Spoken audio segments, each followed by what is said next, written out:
আসসালামু আলাইকুম রহমতুল্লাহি ওয়া বারাকাতুহু। আজকের এই ভিডিওটি অনেক গুরুত্বপূর্ণ, কারণ আজকে আমরা আলোচনা করব নবী সুলাইমান আলাইহিস সালামের আংটি সম্পর্কে। তো ভিডিওটি একটুও না টেনে সম্পূর্ণ দেখার অনুরোধ রইল। ভিডিওটি শুরু করার আগে আরও একটি কথা, সেটি হচ্ছে ভিডিওতে সাবস্ক্রাইব না করলেও চলবে, কিন্তু একটা লাইক এবং একটা কমেন্ট অবশ্যই করবেন। আপনার একটা লাইক এবং একটা কমেন্টের জন্য ইউটিউব অ্যালগরিদম ভিডিওটি আরও 100 জনের মাঝে ছড়িয়ে দেবে। তো সবাইকে দেখার সুযোগ করে দিন। চলুন বেশি কথা না বাড়িয়ে ভিডিওটি শুরু করা যাক। কথিত আছে সুলাইমান আলাইহিস সালামের নাকি জাদুর আংটি আছে।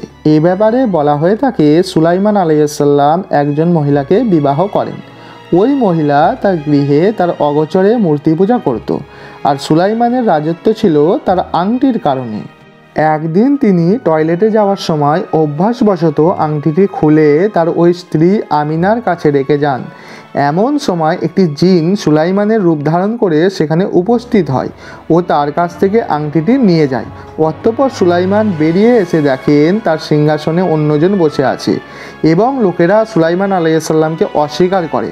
অতঃপর 40 দিন পরে তা মাছের পেট থেকে উদ্ধার হয়।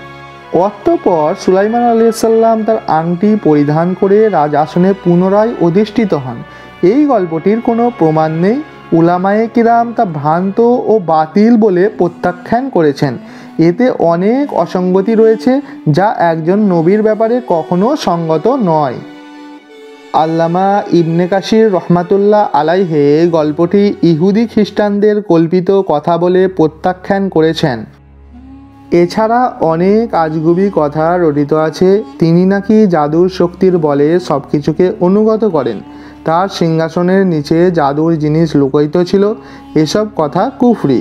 এগুলো নবীদের মর্যাদা পরিপন্থী এবং ইসরায়েলি কল্পকাহিনী মাত্র।